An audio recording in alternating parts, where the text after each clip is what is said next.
চলে এলাম ২০০ বছরের পুরনো বাড়ির শেষ পর্বে। ৫০ টাকা করে ভোজন দক্ষিণা আমাদের কিন্তু মাসি প্রত্যেকবারই দেয়। এখন তোমরা শুনে নাও এই বাড়ির ইতিহাস আমার মেসোমশাইয়ের মোটামুটি থেকে। 200 বছর আগেকার বাড়ি এটা। দাদুর মামার বাড়ি।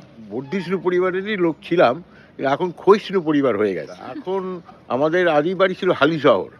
হালিশহরে আমার পূর্বপুরুষরা ছিল ব্রাহ্মণ বন্দ্যোপাধ্যায়। তা এর মধ্যে রাখালদাস বন্দ্যোপাধ্যায়, যে ঐতিহাসিক রাখালদাস বন্দ্যোপাধ্যায়ের নাম শোনা যায়, তিনিও আমাদের পূর্বপুরুষদের একজন। কত ৩-৪ পুরুষ আগেকার কথা। এটা আগে চুনসুরকির বাড়ি ছিল।